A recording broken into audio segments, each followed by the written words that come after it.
Dust tasted like old pennies and failure.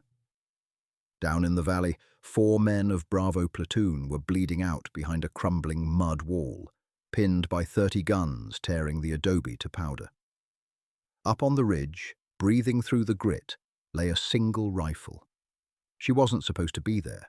She wasn't a savior in a movie. Her hands shook. She was terrified. But the math was simple. Pull the trigger or listen to her brothers die. Let's do the math. Grit pressed into the right side of Cole's face. It was alkaline, powdery, smelling faintly of dried goat dung and ancient baked earth. Her cheek welled on the stock of the Mark 13 was slipping, lubricated by a steady, humiliating trickle of sweat that started at her hairline and stung the corners of her eyes. She blinked hard, squeezing the salt away, but she didn't lift her head. Lifting her head meant dying. 800 yards below, the world was eating itself alive. The radio earpiece jammed into her left ear was a chaotic mess of static and screaming. "Briggs is hit. I need covering fire, goddammit. Lay it down." That was Hunter. His voice usually held the calm, deep resonance of a late-night DJ, but right now it was pitched up, cracking with the raw adrenaline of a man watching his friend leak out into the sand. "Negative, negative. We poke our heads up, they're gonna take 'em off." Hayes barked back. The sharp, mechanical thwack, thwack, thwack of a PKM machine gun bled through Hayes's transmission, drowning out whatever he said next. Cole let out a breath. It shivered past her lips. She wasn't an ice-cold operator right now. Her stomach cramped violently, a sudden urgent spike of nausea that tasted like the stale coffee she'd chugged 6 hours ago. She wanted to be anywhere else. She wanted to be back in Coronado. She wanted the deafening noise echoing up the canyon walls to just stop, but the noise didn't care what she wanted. Down in the compound, a jagged rectangle of ruined mud brick, her 4 teammates were trapped. They had walked right into an L-shaped ambush. 30 fighters, maybe more, positioned on the opposing terraced ridges and the valley floor. Cole was the Overwatch. She was supposed to be the guardian angel. So far, she was just a spectator to a slaughter. "Breathe," she told herself. "Just do the math." Her fingers felt thick and clumsy as she dialed the elevation turret on her scope. Click, click, click. The tactile feedback was the only thing grounding her in reality. 840 yards. The wind was blowing left to right, maybe 6 miles an hour, judging by the lazy drift of the dust kicked up by the enemy's gunfire. She held 2 miles left. Through the optic, the world was magnified, distorted by the shimmering heat mirage rising off the rocks. She found the source of the PKM fire, a muzzle flash winking from a hollowed-out window in a stone structure across the ravine. The gunner was a blur of tan and grey, just a shape hunched over a heavy weapon, feeding a belt of brass that chewed apart the wall, hiding Hunter and the others. Cole's index finger found the curve of the trigger. It was a 2-stage trigger. She pulled through the slack. The metal was burning hot against her skin. She didn't feel a heroic surge of purpose. She just felt an overwhelming, crushing pressure not to miss. If she missed, they would know she was up here. If she missed, Hunter wouldn't get Briggs to a tourniquet. She exhaled, let the air empty from her lungs. At the natural respiratory pause, her heart gave one massive, bruising thump against her ribs. She broke the shot. The rifle bucked into her shoulder, a violent, deafening explosion that kicked a plume of dust up around her muzzle brake. The recoil pushed her back a fraction of an inch, jarring her collarbone. She forced her eye to stay in the scope, fighting the gun's natural desire to jump.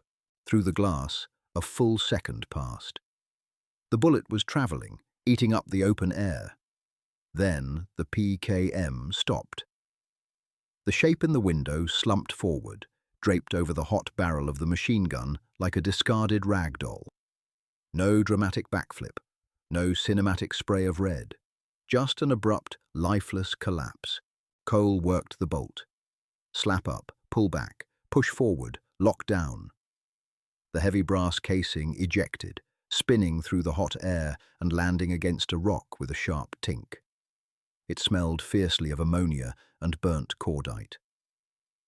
"Overwatch," Hunter's voice crackled, breathless, disbelieving. "Was that you?" "Affirmative," Cole whispered. Her throat was bone dry. She swallowed, trying to find spit. "PKM is down, shifting right." She didn't wait for a response. The enemy hadn't realized what had happened yet. The sudden silence from the heavy machine gun was just a gap in the symphony of violence. She had maybe 10 seconds before they deduced the angle of the shot. She tracked right. 2 men were moving up a goat path, trying to get a plunging angle on the SEAL's mud wall. They were moving fast, kicking up loose scree. Cole's hands were slick. She wiped her right palm desperately against her tactical pants, leaving a smear of damp dust. She grabbed the pistol grip again. Hold the wind, lead the target. She put the crosshairs on the leading man's chest, then slid the reticle forward to empty space, predicting where his body would be in 1.5 seconds. Squeeze. The rifle roared again. The recoil punched her shoulder, a familiar ache now blooming deep in the muscle. Through the scope, the lead runner's legs simply stopped working. He folded inward, gravity taking over instantly, and tumbled backward down the steep, rocky slope, taking out the man behind him in a tangle of limbs, and dropped AK-47s. "2 down," Cole muttered, her voice trembling slightly. She racked the bolt again. Another hot casing hit the dirt. The valley below suddenly realized the game had changed. The chaotic, unilateral suppression of the SEALs hesitated. The 30 guns stopped firing at the mud wall. They were looking for her. Silence in a firefight is worse than the noise. It's heavy. It presses against your eardrums, pregnant with the promise of something terrible. Cole lay flat against the rock, pressing herself so hard into the earth she felt she could leave an imprint. The rock beneath her chest was jagged, digging through her plate carrier, but she welcomed the pain. It kept her present. It kept the rising tide of panic from drowning her. Snap. It sounded like a dry branch breaking right next to her ear. Snap. Snap. Crack. Then came the deep, booming echoes from across the valley. They had found her. Bullets were breaking the sound barrier inches above her position. The supersonic cracks were physically jarring, sending a concussive wave that made her teeth ache. She flinched, pulling her head down like a turtle retreating into its shell. It was an involuntary, amateurish reaction, and she hated herself for it instantly. "Cole," Hayes yelled over the net. "You taking fire?" "I'm getting painted, yeah," she grunted, her voice tight. A round slammed into the boulder 2 feet to her left, sending a shower of razor-sharp granite splinters across her shoulder. One nicked her neck. She felt the sudden hot sting, then the warm trickle of blood sliding down toward her collar. "Keep your head down. We're trying to move Briggs."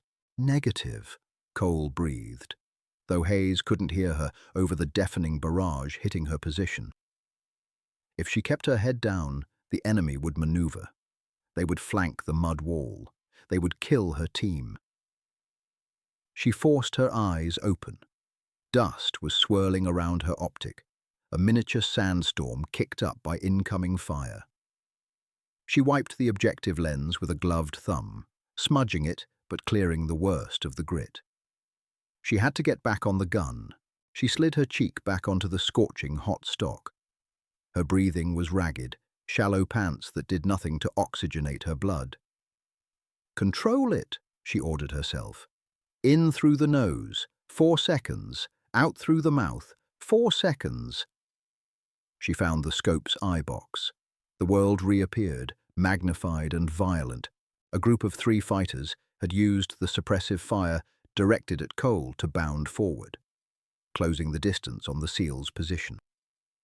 They were moving from cover to cover, a rusted-out truck frame to a low stone retaining wall. Cole didn't have time to run the ballistics perfectly.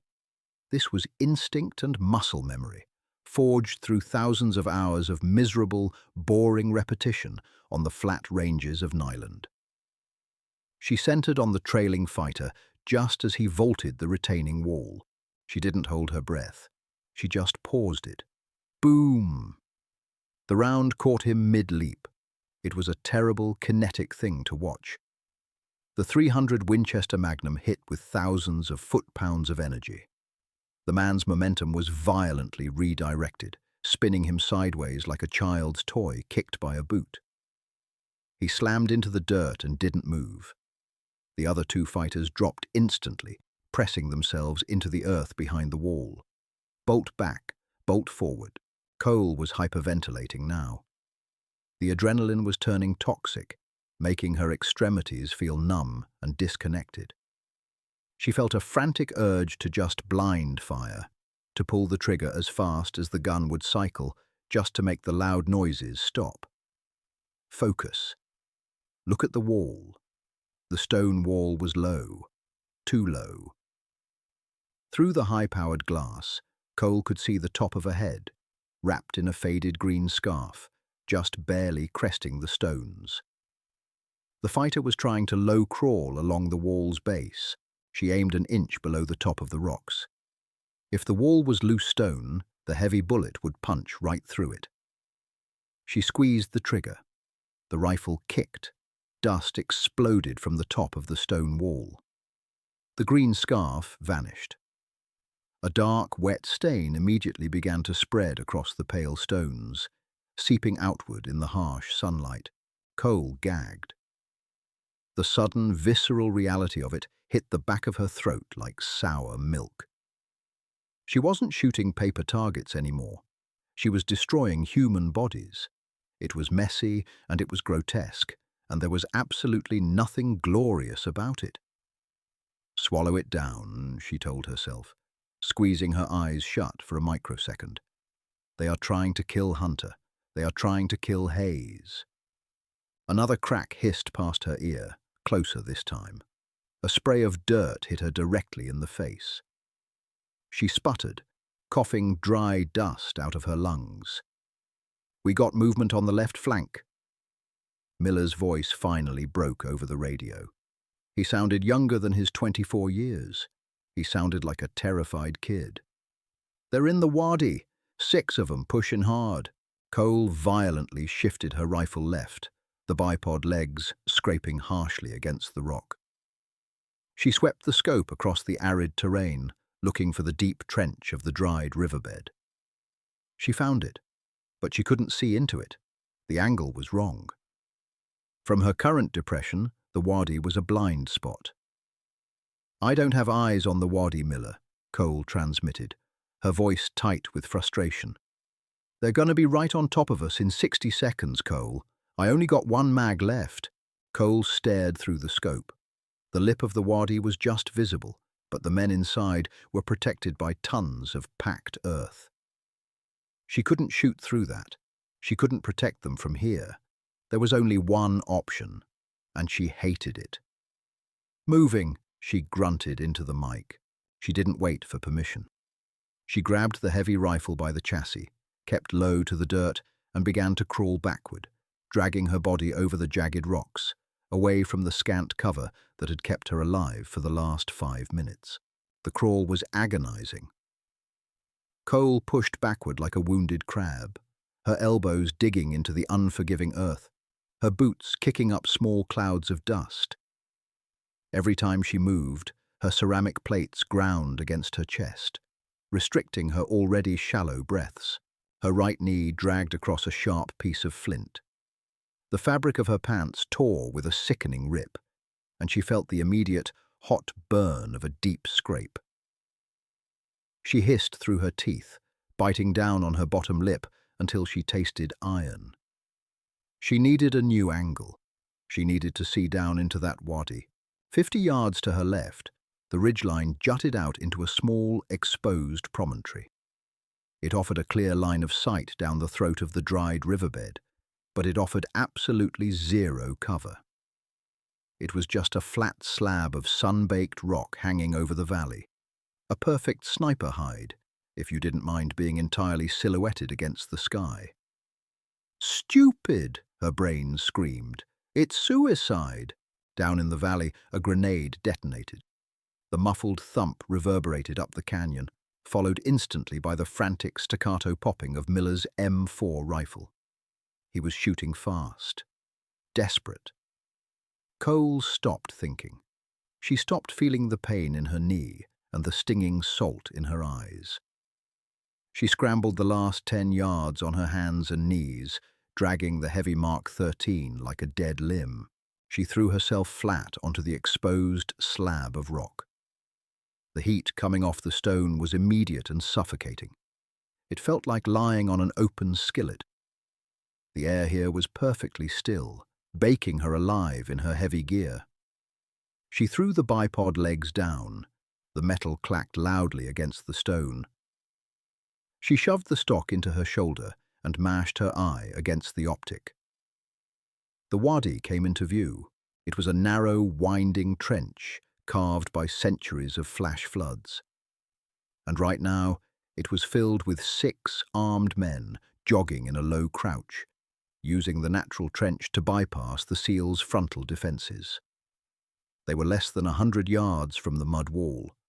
In another 30 seconds, they would crest the lip of the wadi and pour automatic fire directly down onto Hunter, Hayes, Miller, and the bleeding Briggs. Cole didn't bother with the math this time. At 600 yards, with a target moving directly away from her down a narrow corridor, it was a point-and-shoot scenario. She tracked the trailing man. The crosshairs bounced erratically with her erratic heartbeat. Settle. She forced her grip to relax. She let out half a breath. Squeeze. The blast echoed loudly off the flat rock. The trailing man in the wadi face planted hard into the dirt, his legs giving out instantly. The 5 men ahead of him didn't realize what had happened for a crucial second. The roar of Cole's rifle was somewhat masked by the chaos of the firefight still raging around the compound. They kept moving. Cole racked the bolt. Her hand was bleeding now, a raw blister on her palm, having popped against the rough knurling of the bolt handle. She didn't feel it. She put the reticle on the next man's spine. Fire! He went down in a heap, tripping the man directly in front of him. Now they knew. The remaining 4 men scrambled in terror, looking up toward the ridge. They were trapped in a bowling alley, and Cole was throwing strikes. One of them raised his AK, wildly spraying bullets up toward the sky. They didn't even come close. They snapped harmlessly overhead, 50 feet high. Cole cycled the action. The barrel of her rifle was radiating waves of heat now. The mirage was so thick inside her scope that the targets looked like they were swimming underwater. It made precision impossible. She was aiming at blurry, distorted shapes. She fired again. A miss. The bullet slapped into the dirt wall of the wadi, showering the trapped men in sand. "Damn it!" she hissed out loud, her voice cracking. Her shoulder was throbbing, a deep, bruising ache that radiated down her arm. Her eye was watering intensely from staring through the glass without blinking. The men in the wadi realized they couldn't push forward. The element of surprise was gone, and the trench had become a death trap. They turned and started to scramble back the way they came, climbing over each other in a desperate bid to retreat out of her line of sight. Cole dropped another one as he tried to crest the side of the wadi to escape. He rolled backward, sliding down the steep dirt embankment and coming to rest at the bottom of the trench.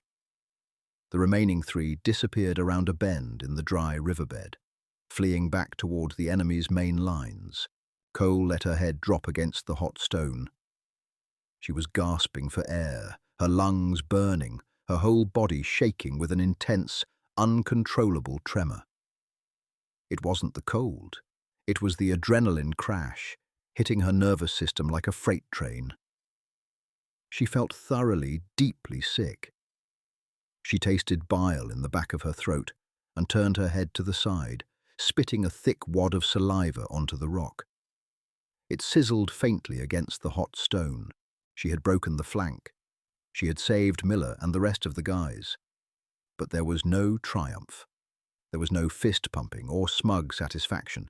There was only exhaustion, a ringing in her ears that sounded like a high-pitched dog whistle, and the metallic smell of blood and burnt powder. "Left flank is broken," she managed to wheeze into the radio. "Wadi is clear. I got 4 down in the trench." For a long moment, there was only static. Then Hayes's voice came back, lower this time, stripped of the frantic panic from before. "Copy that, Overwatch. You bought us a window. We got a tourniquet high and tight on Briggs. We're prepping to move to the exfil point. Keep looking down." "I'm looking," Cole whispered. She forced her head back up. She forced her aching eye back behind the scope. The glass was smeared, the barrel was smoking, and her shoulder felt broken. But she stayed on the gun. She had to. The valley was still full of angry men, and the math wasn't finished yet. Heat radiating from the flat slab of rock baked through Cole's plate carrier, pressing into her sternum like a physical weight. The air was dead. No breeze to cool the sweat pooling in the hollow of her throat. No wind to carry away the sharp, acidic stench of burnt gunpowder clinging to her clothes. Down in the valley, the tempo of the gunfire shifted. It lost its chaotic, disorganized rhythm and settled into something deliberate. The fighters were massing. They had figured out the geometry of the ambush. They knew the SEALs were cornered, and they knew the lone sniper on the ridge couldn't look everywhere at once. "Overwatch, Bravo 1, we are moving," Hayes's voice grated over the radio. It wasn't a request. It was the desperate declaration of a man out of options. "We have a 60-yard sprint to a ruined goat corral. It's our only path to the primary exfil. On my mark." Cole didn't reply. She shifted her hips, ignoring the raw, agonizing scrape on her right knee. She pressed her eye back to the optic. The glass was dirty. The world inside the scope was swimming, distorted by the intense mirage rolling off her white-hot suppressor. She tried to blink the blur away, but her eyes were dry and stinging with salt. "Mark," Hayes grunted. Movement exploded from behind the crumbling adobe wall.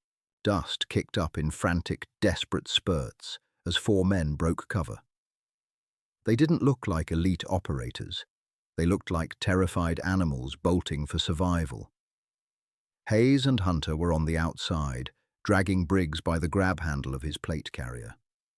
Miller brought up the rear, backpedaling, firing short, panicked bursts from his M4 to keep heads down. The valley erupted. Every gun that had been waiting for them to break cover opened up simultaneously. The air filled with the angry, buzzing hornet sound of supersonic lead. Tracer rounds, burning a harsh, unnatural green, crisscrossed the open dirt like laser beams in a cheap sci-fi movie. Cole stopped breathing. The math in her head accelerated to a blur. She swung the heavy rifle right. An RPG gunner had stepped out from behind a rusted tractor, hoisting the olive-drab tube onto his shoulder. He was taking his time, lining up the shot on the slow-moving knot of SEALs, dragging their wounded. Distance, 700. Wind, 0. Lead, none. Target is static. She yanked the trigger. It wasn't a clean press. It was a panicked jerk. The rifle kicked. Through the swimming mirage of her scope, she saw the RPG gunner flinch, but he didn't drop. A puff of dust exploded from the tractor tire an inch past his hip. She had missed. A cold, paralyzing spike of horror jammed itself into her chest. She had pulled the shot. Her mechanics were falling apart. The gunner stabilized the tube. A massive backblast of grey smoke erupted behind him, and the rocket leaped forward, leaving a corkscrew trail of exhaust. "Rocket! Rocket! Rocket!" Cole screamed into the mic, her voice tearing her dry throat. Down in the dirt, the four men threw themselves flat.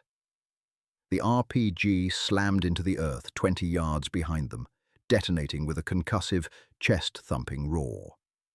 Shrapnel and pulverized rock showered over them, completely obscuring them in a thick, choking cloud of brown dust. "Hayes! Hunter!" Cole yelled, her hands moving frantically. She ripped the bolt back, fighting the grit that had worked its way into the action. It felt sticky, grinding like sandpaper. She shoved it forward, chambering a new round. No answer on the radio, just the relentless, hammering noise of the enemy pouring fire into the dust cloud.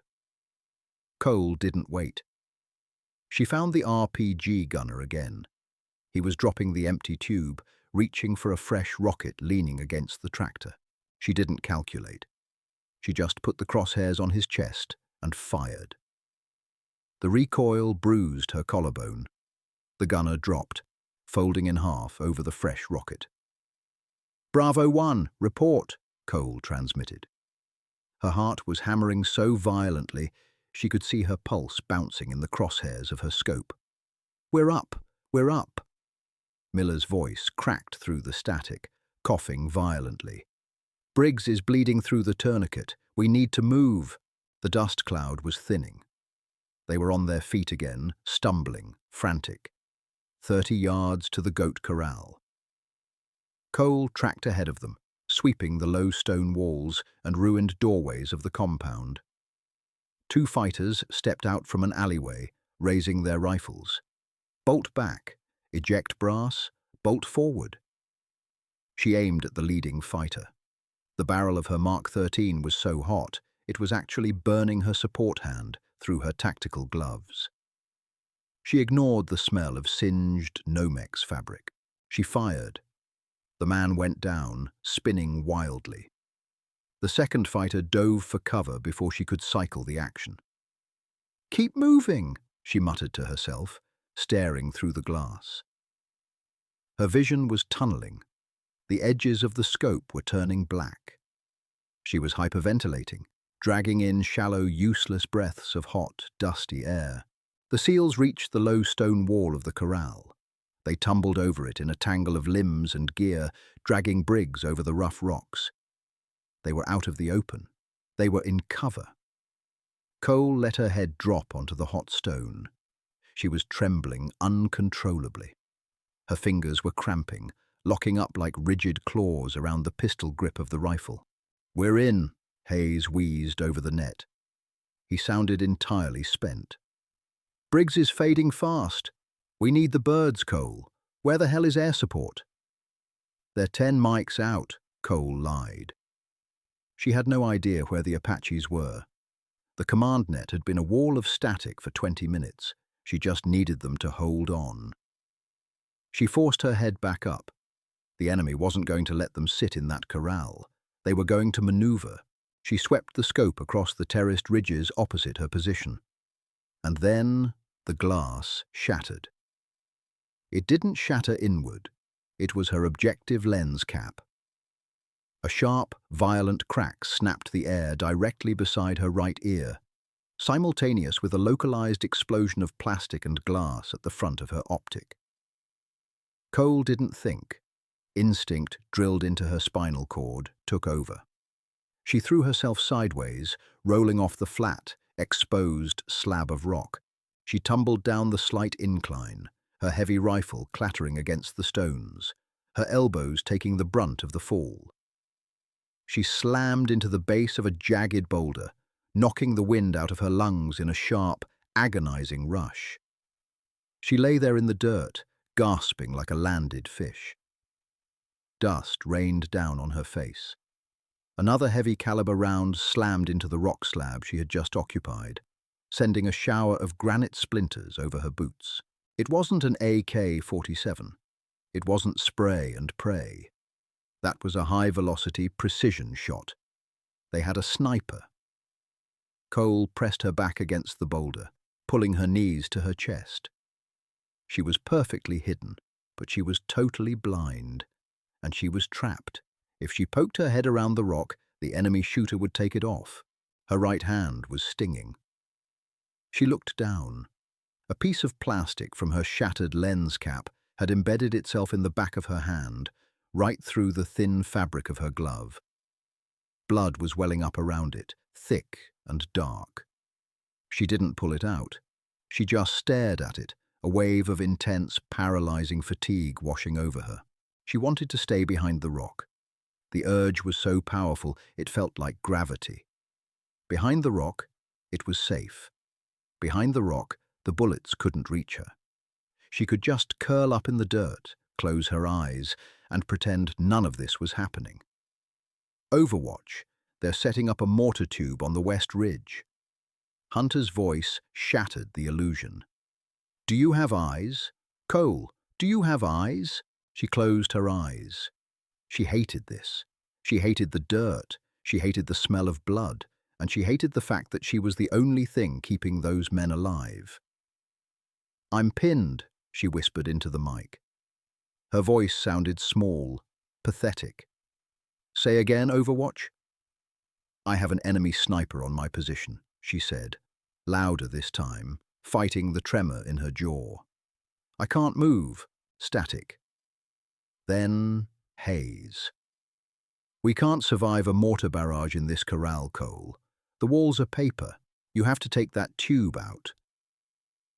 It was a death sentence. To shoot the mortar, she had to expose herself to the sniper. Cole unclipped her helmet strap and pulled the heavy Kevlar off her head. Her hair was matted to her skull with sweat. She placed the helmet on the dirt, then carefully pushed it out a few inches past the edge of the boulder, using the barrel of her rifle. Nothing happened. The enemy sniper wasn't an amateur. He wasn't going to shoot at a helmet on a stick. He was waiting for meat. She pulled the helmet back. She was going to have to do this the hard way. She checked her rifle. The optic was still functional, though the front sunshade was blown off and the glass was chipped at the very edge. She checked her magazine. 3 rounds left. She wiped her bloody right hand on her pants. Math, she told herself. Just do the math. The shot had come from the opposite ridge, slightly higher elevation. She remembered the angle of the crack. She rolled onto her stomach. She didn't crawl out. She just pushed the muzzle of the rifle past the rock, keeping her body hidden, and stared through the sliver of optic she could see without exposing her head. She scanned the opposite ridge. Rocks, dirt, shimmering heat. Then she saw it. A shadow that didn't belong. Deep within a fissure between 2 massive limestone slabs, there was a patch of blackness that was too geometric. She shifted her body, millimeter by millimeter, inching her eye closer to the scope. She had to expose the top half of her face. She found the shadow. It was a man, wrapped in earth-toned blankets, lying deep in the crevice. The barrel of an SVD Dragunov protruded inches from the rock face. He was looking right at her. Cole didn't breathe. She didn't pause. She didn't wait for her heart rate to settle. She just reacted. She pulled the trigger the exact second she saw the flash from his muzzle. Her rifle roared. A fraction of a second later, the boulder inches from her face exploded. A piece of jagged rock, the size of a golf ball, caught her perfectly on the cheekbone. The impact was blinding. A flash of white light exploded behind her eyes, accompanied by a sickening wet crunch. She was thrown backward, landing flat on her back in the dust. Her ears were screaming, a high-pitched siren that drowned out the world. Her vision was swimming in a sea of grey static. She reached up with a trembling hand and touched her face. It felt wet. It felt warm. It felt wrong. Her cheekbone was soft, pushed inward. Blood was pouring down her neck, soaking into her collar. She didn't know if she had hit the sniper. She didn't know if she was dying. She just lay there, staring up at the painfully bright blue sky, watching a single, lazy vulture circle high above the canyon. For 10 seconds, the world simply ceased to exist. There was only the ringing, the pain, and the strange, numb realization that she might not ever stand up again. "Cole, Cole, come in." The voice sounded like it was coming from underwater. It was distant, distorted by the ringing in her ears and the blood pooling in her ear canal. "Cole, if you're alive, we need you right now." It was Hayes. Cole rolled over. Nausea hit her like a physical blow, violent and sudden. She dry-heaved into the dust, her ribs screaming in protest. The right side of her face felt like it was on fire, a deep, throbbing agony that pulsed with every heartbeat. She forced her eye open. The right one was swollen shut, sealed by rapid swelling and sticky blood. She only had her left. She grabbed the rifle. It felt like it weighed 50 pounds. She dragged herself back to the edge of the boulder. She pushed the gun out and looked through the scope with her left eye. It felt awkward, unnatural. Her cheek weld was on the wrong side. She looked for the sniper in the crevice. The shadow was gone. A blanket hung limply over the edge of the rocks, a dark stain spreading down the limestone. She had won the duel. She felt absolutely nothing. No relief, no pride, just a hollow, sickening emptiness. She shifted her aim down to the valley. The mortar tube. 2 men were frantically assembling the base plate on a flat patch of dirt on the west ridge, perfectly angled to drop shells straight down into the goat corral. 3 rounds left. Cole's hands were shaking so badly she couldn't keep the crosshairs inside the field of view. The rifle was dancing, jumping wildly across the landscape. "Stop it!" she mentally screamed at her body. "Stop shaking!" She pressed her good cheek against the stock, biting her tongue until she tasted copper. She wedged the rifle against the boulder, using the hard rock to stabilize the barrel. She put the reticle on the man dropping a mortar shell into the tube. She squeezed. The rifle kicked. The man dropping the shell collapsed over the tube, knocking it sideways. The shell slid out, tumbling harmlessly into the dirt. The second man stared at his dead comrade for a second, then turned and bolted, abandoning the weapon. "Mortar is down," Cole slurred into the radio. Her mouth wasn't working right. Her lip was numb. "Copy! We got incoming from the south. They're rushing the wall," Miller screamed. Cole tracked down to the corral. 10 men were sprinting across the open dirt, ignoring cover, trying to overwhelm the seals by sheer numbers. They were 30 yards out. Cole fired. A man in a blue shirt went down, tumbling face first into the scrub brush. Bolt back. Eject brass. Bolt forward. 1 round left. She aimed at the largest man in the group, the one leading the charge, firing from the hip as he ran. She pulled the trigger. The man staggered, hit in the shoulder, but he didn't go down. He kept running. Cole grabbed the bolt handle to cycle it again. She yanked it back. It locked. The action remained open. The magazine was empty. Cole stared at the open bolt. Her brain couldn't process the visual. She hit the bolt release. She slammed the bolt handle forward. It locked empty again. She looked down at her chest rig. No more heavy, long brass cartridges. She was completely, entirely out of sniper ammunition. Panic, raw and unfiltered, finally broke through her exhausted numbness. "I'm out," she screamed into the radio, her voice breaking into a terrified sob. "Hayes, I'm Winchester. I have no ammo." She dropped the Mark 13. It clattered uselessly against the rocks. She drew her Sig Sauer P226 pistol from her drop-leg holster. It was a pathetic gesture. a 9mm handgun against a wave of assault rifles 800 yards away. She watched through the scope, helpless. The charging fighters reached the wall of the corral. "Fix bayonets," she heard Hunter yell over the net. A dark, grim joke from a man who knew he was about to die in the dirt. Cole closed her remaining eye. She couldn't watch them be slaughtered. She squeezed the grip of her pistol, preparing to stand up, to make them shoot her too. And then the canyon vibrated. It wasn't an explosion. It was a deep, rhythmic thumping that seemed to compress the air in her lungs. Thwack, thwack, thwack, thwack. The sound of Apache rotor blades slicing through the hot, thin air. Before Cole could open her eyes, the world turned into a deafening roar. The 30mm chain gun of the lead AH-64 Apache opened up. A continuous, terrifying brrrt that sounded like canvas ripping apart the sky. The valley floor exploded. Geysers of dirt, rock, and pulverized meat erupted along the line of the charging fighters. The high-explosive rounds chewed the earth to pieces, instantly erasing the men trying to breach the corral wall. "Bravo 1, this is Viper 1-1, a calm, bored-sounding voice drawled over the command net. "We see you. Keep your heads down. We're doing some landscaping."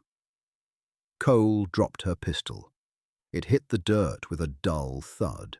She slumped against the boulder, sliding down until she was sitting flat on the ground. She pulled her knees to her chest and buried her face in her arms. She didn't cheer. She didn't feel the euphoric rush of survival. She just sat there, listening to the helicopters tear the valley apart, and began to violently, uncontrollably weep. The tears mixed with the dirt and blood on her face, stinging the open wound on her cheek. She was alive. They were alive. But as the smell of burning cordite and pulverized rock washed over her, she knew a part of her was going to be left up on this ridge forever. The math was done, but the numbers would never add up again. Apaches don't negotiate. They simply rewrite the geography. The valley floor was a churning blender of smoke, pulverized adobe, and vaporized earth. Cole sat against her boulder, the coarse grit of the stone biting through her combat shirt, and watched the gunships work. It wasn't a precision strike anymore. It was an extermination. The 30mm chain guns fired in long, vibrating burps that sounded like giant sheets of canvas being ripped completely in half. Every time the guns spun up, a new line of explosive geysers marched across the dirt, chewing up the scrub brush, the low stone walls, and the men who had been trying to overrun the corral. Viper 1-1, Bravo 1. Good hits. Shift fire 100 meters south. We have leakers trying to break contact up the goat path. Hayes's voice was back on the radio. He didn't sound relieved. He sounded like a man ordering a second cup of coffee at a diner. The panic was gone, replaced by the flat, dead-eyed professionalism of a team leader mopping up a mess. "Copy, Bravo. Shifting south. Stand by for hellfire." Cole reached up with a trembling, filthy hand and keyed her own radio. "Bravo 1, Overwatch. I'm moving down to your position. I am Winchester. Nothing left." "Copy, Cole. We have a dust-off bird inbound. 5 mics out. Get your ass down here." She didn't stand up right away. She couldn't. Her legs felt like they were filled with wet concrete, and the right hemisphere of her skull throbbed with a sickening, heavy rhythm. Every beat of her heart sent a spike of hot agony radiating from the crushed bone of her cheek, outward to her jaw and down her neck. Her right eye was entirely swollen shut now, a tight, shiny balloon of purpling skin. She forced herself onto her hands and knees. The blister on her right palm had peeled completely back, exposing a raw, weeping circle of pink flesh. She ignored it. She dragged the heavy Mark 13 rifle toward her. The suppressor was still radiating waves of intense heat, the metal having turned a dull, burnt grey. She slung the weapon across her back, the heavy barrel knocking bruised ribs as it settled. The descent was miserable. Going up the ridge in the dark had been exhausting. Going down it in the blazing afternoon sun, entirely stripped of adrenaline, was a different kind of torture. Her depth perception was ruined with only one working eye. She stumbled constantly. Loose scree slid out from under her boots, sending her sliding on her arse down steep embankments. Dust plumed up, coating her sweating face, sticking to the drying blood on her neck, turning her into a muddy, staggering ghost. The air smelled violently of high explosives. It was an acrid chemical stench, like burning plastic mixed with sulfur, so thick it coated the back of her throat and made her gag. She reached the valley floor and trudged toward the ruined corral. The Apaches were still orbiting high above, banking in lazy, predatory circles, their sensors tracking anything that moved in the rocks. The gunfire had finally stopped. The silence left behind was massive, heavy, and deeply unsettling, broken only by the distant, rhythmic thumping of the helicopter rotors. She stepped over the low stone wall. It wasn't a heroic reunion. There were no backslaps, no one cheered. Hunter was sitting on a collapsed section of the roof, his legs splayed out in the dirt. His uniform was torn at the shoulder, exposing a nasty, jagged graze that was slowly seeping dark red blood into the fabric. He was staring blankly at an empty magazine in his hands, turning it over and over. Miller was kneeling next to Briggs. Briggs was on his back, his face the color of wet ash. His eyes were half open, staring unblinkingly at the harsh blue sky. A tourniquet was wrenched terrifyingly tight, high up on his right thigh, the heavy nylon band biting into the meat of his leg. The dirt beneath him was a dark, saturated black. Too much blood. Way too much. Hayes stood in the center of the ruin, a radio handset pressed to his ear. He looked up as Cole staggered into the perimeter. He didn't smile. His eyes tracked over her, taking in the blood-soaked collar, the ruined face, the empty chest rig. "You look like hell," Hayes muttered. "Feel like it," Cole mumbled. Her jaw was stiff. Her words came out slurred, her upper lip barely moving. Hayes nodded slowly. "You bought us the window. We wouldn't be breathing right now." Cole just looked at him. She wanted to feel the pride that was supposed to come with that statement, the quiet, stoic satisfaction of the protector. Instead, she just felt violently nauseous. She looked away from Hayes, staring at the dirt.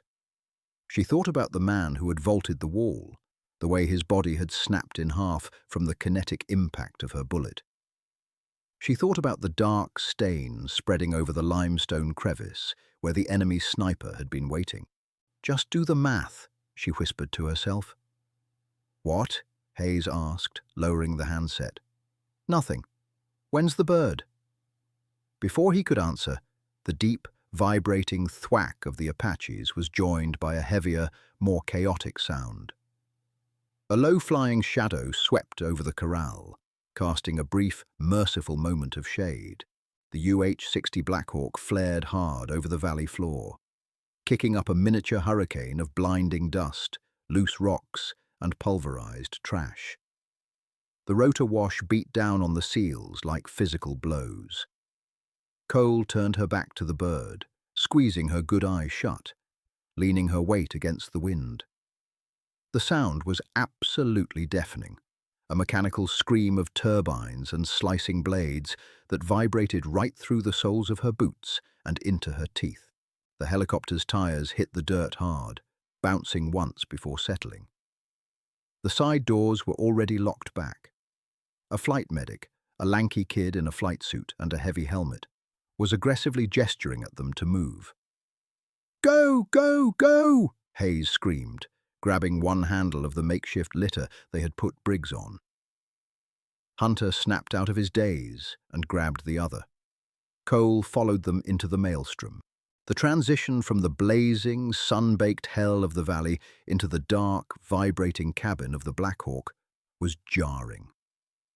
The interior smelled fiercely of JP-8 aviation fuel, hydraulic fluid, and the sharp, coppery tang of old blood baked into the floor mats. It was a metal womb, vibrating with frantic energy. She collapsed onto one of the canvas troop seats along the bulkhead. She didn't bother to buckle the 4-point harness. She just let her head fall back against the vibrating metal skin of the fuselage, closing her remaining eye. The deck of the helicopter tilted sharply as the pilot yanked the collective, pulling them up and out of the hot zone. Your stomach dropped, a fleeting sensation of weightlessness before gravity, and the massive torque of the engines slammed you back down into the canvas seat. In the center of the cabin, the reality of the fight was still unfolding. The flight medic was kneeling over Briggs, his hands moving with frantic, practiced efficiency. The medic had a pair of heavy trauma shears. Snip, snip, rip. He was cutting away Briggs's pants, exposing the pale, bloody ruin of his leg above the tourniquet. Cole watched with a detached, floating numbness. The cabin was too loud for anyone to talk. The communication was entirely visual. The medic shoved a massive clump of white combat gauze directly into the wound channel in Briggs's groin. Briggs didn't flinch. He didn't move. He was completely unconscious, his jaw hanging slack. Miller was sitting opposite Cole, staring at the floorboards. His hands were shaking. Not a little tremor, but violent, full-body shudders that he was desperately trying to hide by clasping his hands together between his knees. He looked up, caught Cole's single-eyed gaze, and quickly looked away. He was 24. He had just watched a man get his leg blown off 10 feet away from him, and he had spent the last hour thinking he was going to die in a goat pen. The training could make you pull the trigger, but it couldn't stop the nervous system from tearing itself apart afterward. A shadow fell over Cole. The flight medic had abandoned Briggs for a second, leaving a knee pressing hard onto the wound to pack it, and was standing over her. Through his dark visor, she couldn't see his eyes. He reached out a gloved hand toward her face. Cole slapped it away. It was a weak, pathetic strike, but it carried all the venom she could muster. "I'm fine," she tried to yell over the turbine noise. It came out as a weak rasp. The medic didn't argue. He just reached out again, firmer this time, gripping her jaw with his left hand to hold her head still. He pressed his right thumb gently against the swollen, bruised mass beneath her right eye. Cole let out a sharp, involuntary hiss of pain, her hands flying up to grip the canvas seat.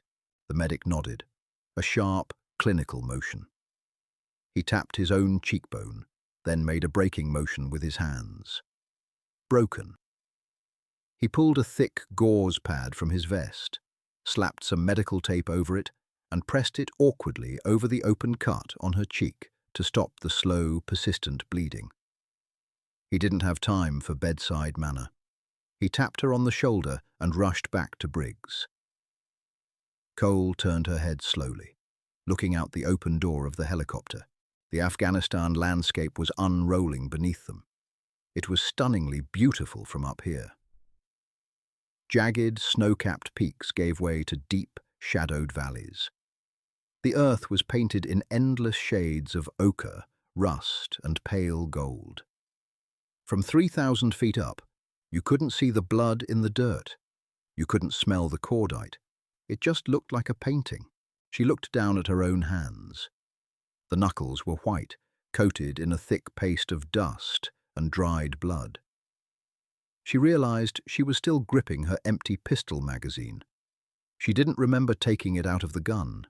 She didn't remember picking it up from the dirt.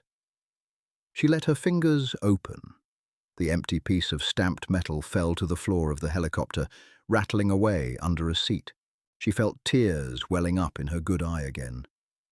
It wasn't sadness, it wasn't grief, it was just a physiological overflow. The tank was too full, and the pressure had to vent. She let them fall. She didn't wipe them away. The wind whipping through the open door dried them on her skin almost instantly, leaving tight, salty tracks through the mud on her face. She wasn't a sheepdog. She wasn't an angel of Overwatch. She was just a mechanic. She had applied a specific amount of force to a specific problem to achieve a specific result. She had kept her friends breathing by stopping the breath of strangers. That was the job, and she was good at it. But as the Black Hawk banked toward the setting sun, flying back to the wire, she knew she would never get the sound of that screaming silence out of her head. The tires hit the tarmac of the forward operating base with a heavy squeal. The transition from the lawless, wild airspace of the mountains to the floodlit, organized chaos of the FOB was instant. Before the rotors even began to spool down, a medical team was swarming the bird. They dragged Briggs out on a spine board, a tangle of IV lines and pressure dressings. Hayes and Hunter followed, looking like hollowed-out shells of men, walking with the stiff, mechanical gait of extreme exhaustion. Cole stayed in her seat until the medic literally grabbed her by the shoulder harness and pulled her up. Stepping off the helicopter onto the solid concrete of the runway, her knees finally buckled. She didn't fall entirely, catching herself heavily on the side of the Black Hawk's fuselage, her palms slapping against the hot aluminum. "Wheelchair," a voice barked over the dying whine of the turbines. "I'm walking," Cole snarled.